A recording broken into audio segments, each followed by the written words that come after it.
Hey everybody, welcome back. Another episode on the Willys here.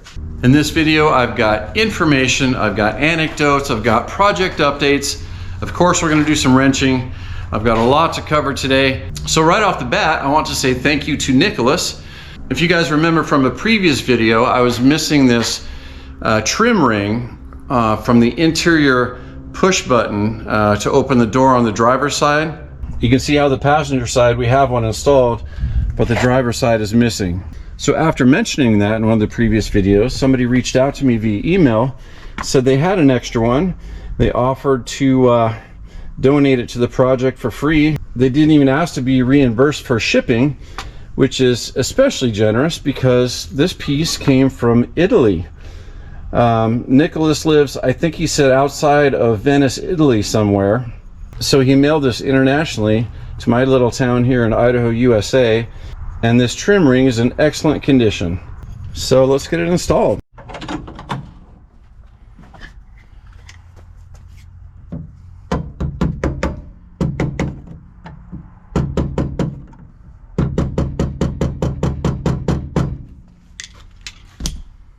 We just returned from our big trip across country. It was about a 2.5 week road trip. We put over 5,000 miles on the car.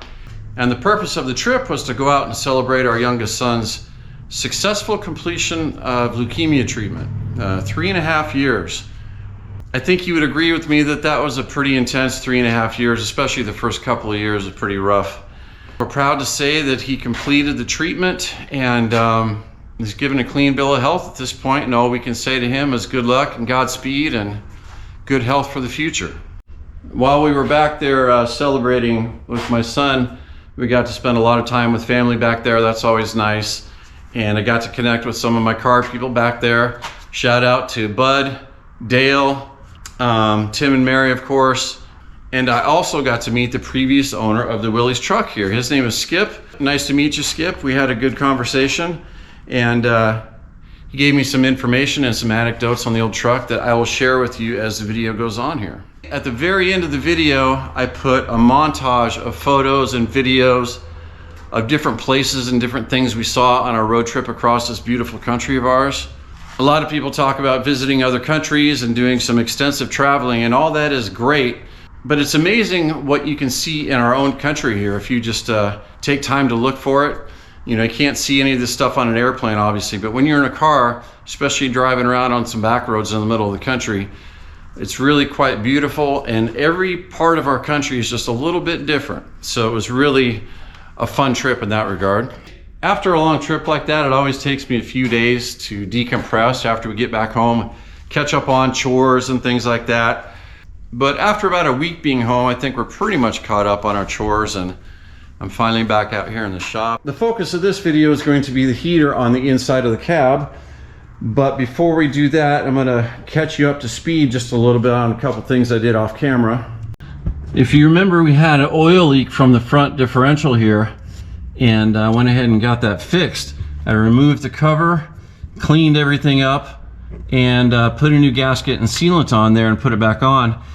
It was supposed to be a 30-minute job, ended up being a 3-hour job because this bolt hole in here was stripped out.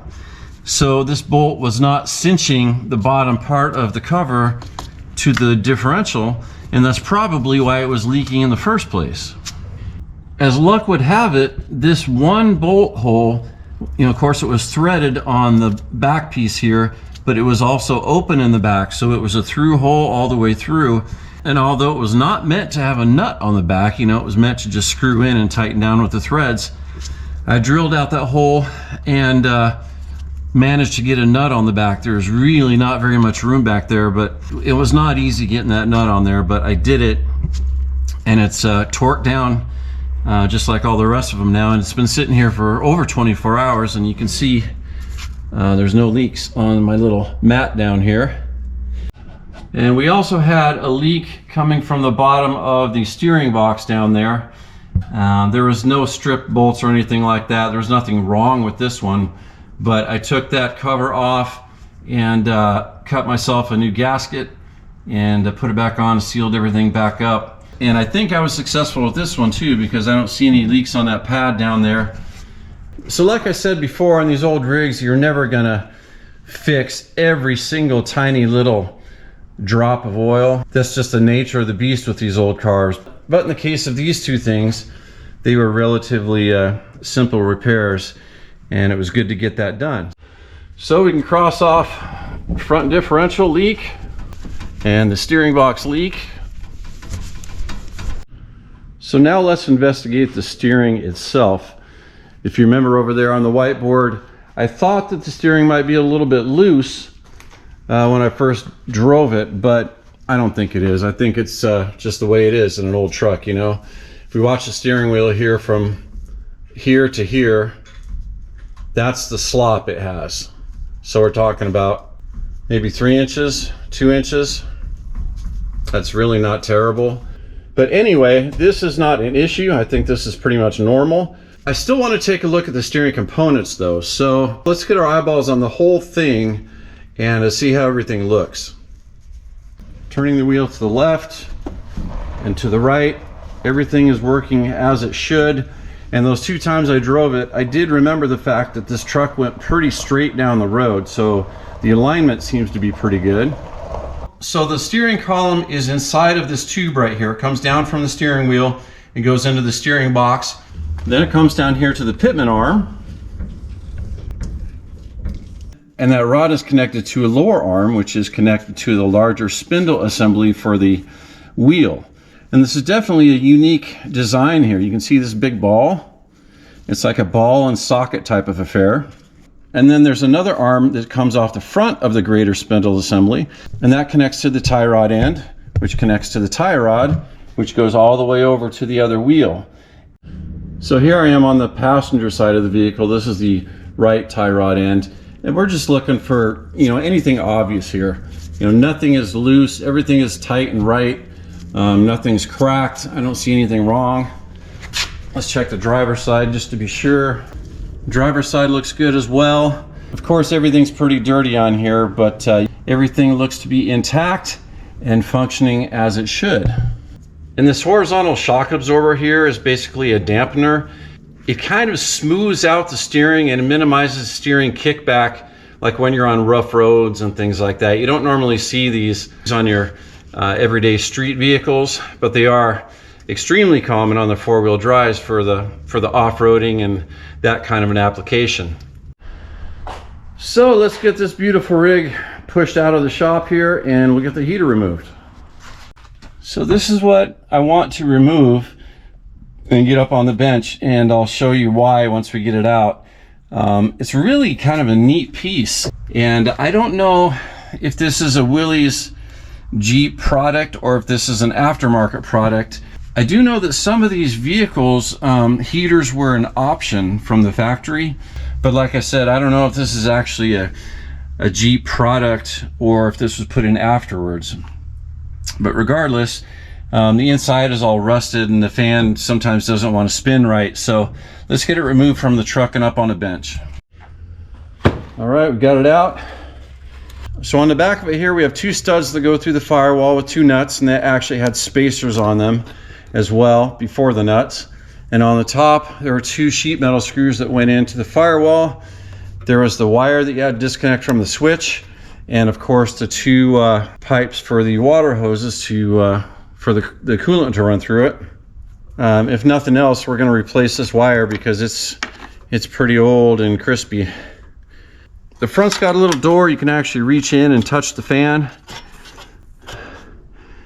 And the sides have little trap doors also for heat to come out if you wish on both sides. And then on the top on both sides, there's just some duct tape on this one. There are holes. And on this side, there was actually a heater hose that was kind of jammed in there with duct tape. It really wasn't doing much of anything. And that was running up to the upper heater hoses that were going to the defroster vents. So if this was a Willys product, then somebody has cobbled the hoses together with something else, because it doesn't look to me like the hoses that are on the truck were meant for this unit. Anyway, The main reason I took this apart, besides the fact that the hoses are kind of jacked up, is the fan is all rusty in there, and sometimes the fan would actually stop spinning and then it would start again after a few seconds. So what I want to do is see if we can get this fan removed and see if we can improve upon that situation at all. Maybe get some rust off of it, maybe lube up whatever can be lubed. So let's see, a couple things Skip told me about the Willys truck here. I believe he said we were the 4th owner of the truck, or maybe it was 5th owner. I don't remember if it was 4th or 5th, but regardless, the truck has always been privately owned. It was never in any government service of any kind, whether that would have been military or forestry or whatever the case may be. It's been privately owned his whole life. He also said that the gas tank had been replaced at some point, and that makes sense because if you remember way back on one of the early videos, we stuck a camera down there and everything looked pretty good and clean, so that explains that. He said the brakes had been done sometime back in the 90s, and that also makes sense because when we inspected the brakes, we found everything in really good condition in there. Still lots of meat left on the brake pads. You know, the truck just didn't get driven very much.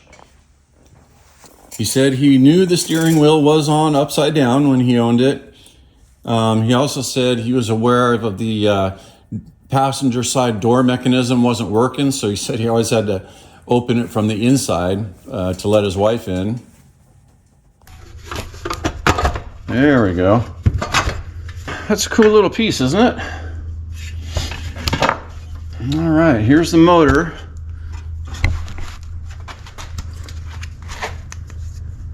And here's our cruddy wire going into the motor. I don't know how deep we need to get to replace that wire, but get a closer look. You can see how rusty that fan is. That is thick with rust. Man. Oh boy. Well, the heater cord just pulls right out, and again, it is quite remarkable this isn't leaking at all. I'm not sure what that crud on the front is. I don't know. Now, maybe we can get it. Maybe we can get the fan off without removing the motor. There is a set screw on the hub of the fan.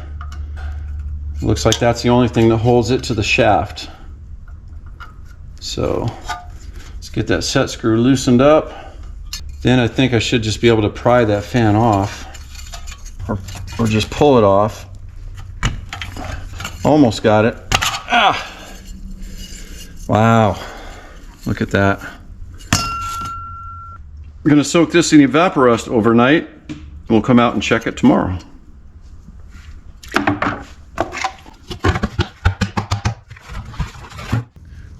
All right, while we're waiting for that fan to soak, let's open up this motor casing and see if it's possible or how deep we have to go to replace these wires.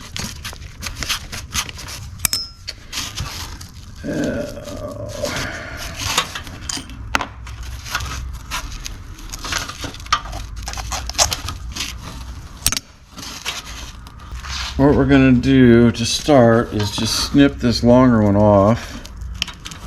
I guess we can snip both of them off, but I want to make sure I know which one is which. This is the ground wire. We'll put a dot on the ground wire. Snip that off. Okay.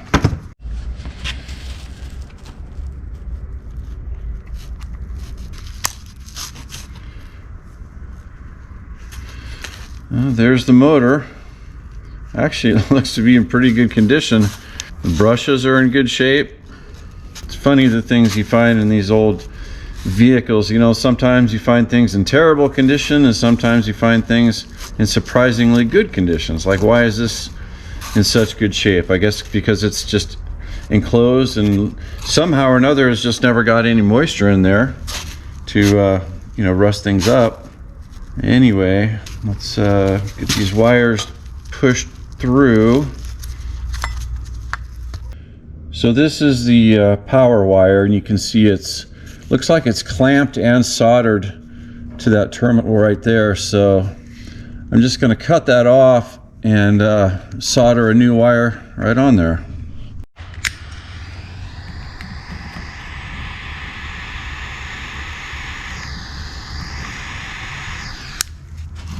Well, I had to switch to my solder gun, but I got a good joint on there. So now we just have to pop the brushes back in their holes and then put the armature in. Look at a needle nose. Okay. Now I think we can pop the armature out of this side and hopefully get it in this side without the brushes popping back out. It's always tricky to hold the brushes out while you put the armature back in, isn't it? This one is especially tricky because it's so small, but I've got some tape in there to hold them in, so we're going to try to pop this in with the tape first and then see if we can remove the tape after that.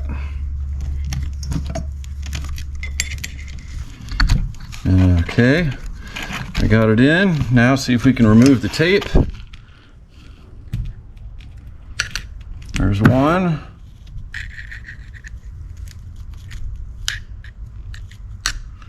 There's two. Okay, I think I got it. Now I have to fish this new wire through this hole in the casing. There we go.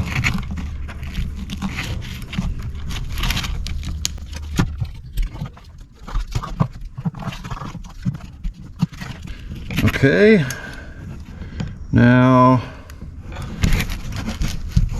just need to click her back together. See how the wires want to go.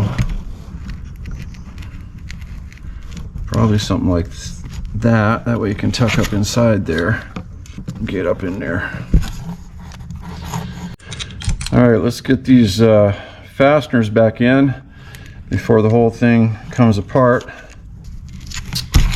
Now you might be wondering why I did not replace the other wire while we were in there, and there's two reasons. Number one, it was going to be even harder than this one was going to be, and number two, this is just the ground wire, so even if it is frayed a little bit and in the remote chance that it does touch ground somewhere, that's okay because that's its whole job anyway. So I'm just going to cut it off right about here and solder a new piece of wire on starting here, and we'll be just fine.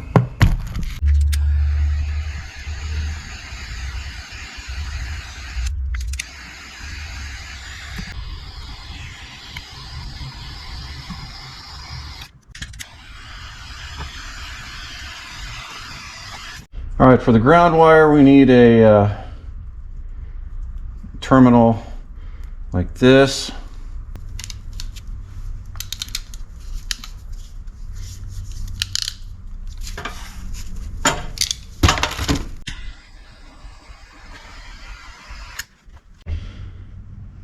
All right, now the motor fits down inside this clamp. And this ground wire went on the fastener that secures the clamp, and then we just tighten down the clamp.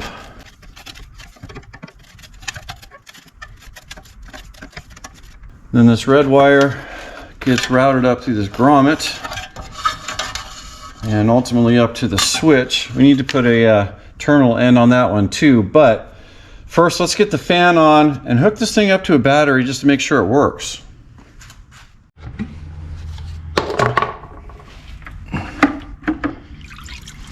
Oh, wow. This evaporust, I use this stuff so much, but it always manages to surprise me a little bit how well it works. I mean, look at that.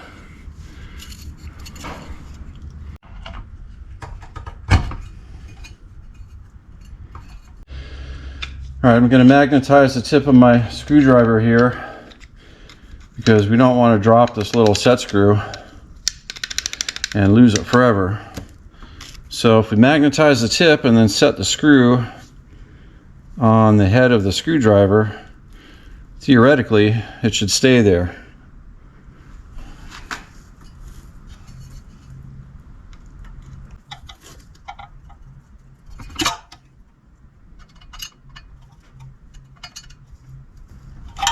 All right, good. Now you can leave the tip magnetized, or you can demagnetize it if you want also. All right, I've got the battery partially hooked up here. Remember, this is a 6-volt system, so we're actually using the battery that came out of the truck, and it is charged. So I'm just going to contact ground here.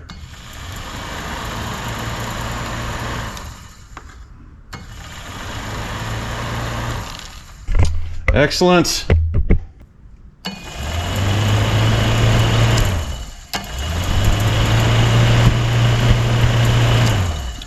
Looks good. So as far as the fan being intermittent when it was in the truck before, I think what probably was happening is because this hot wire was so cruddy and crispy and it was actually bare in a couple places, my guess is that it might have been touching ground somewhere like randomly and stopping the fan.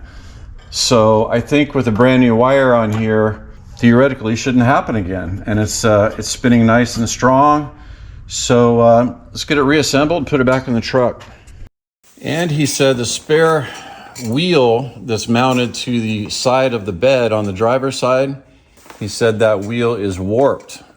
And that's something, of course, we didn't know anything about because I've never had that spare tire or spare wheel off of the truck yet. But now that we know that, I will take it off and at the very least inspect it.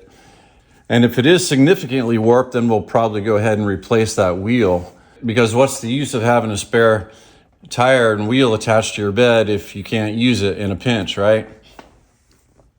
He said he was not aware of the crack in the engine block. So, who knows when that occurred. It looked to me like it had been that way for many years, but that's something that we'll never know about. It'll just remain a mystery as far as when that crack occurred. Ultimately, it really doesn't matter when it occurred. It's just something that had to be addressed and something that had to be fixed. I just spoke with the engine builder today, and our engine is going into the machine shop tomorrow. So we should start to get some more regular updates on the progress of the engine. So the process of assembling an engine is not quick work. It's tedious work. It's slow paced. But once you have all the parts, it does progress right along. And shouldn't take more than, depending on time schedule, shouldn't take more than a few weeks. All right, I've got the heater reinstalled in the truck.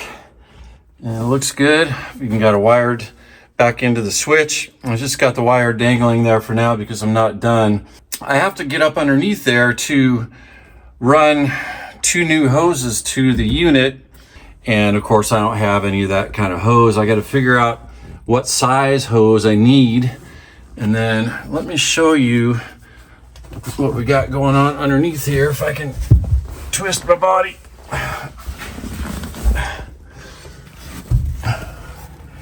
See right there, that's the bottom of the right side window defroster. So I have to hook a hose onto that. For some reason, it's an oval shaped.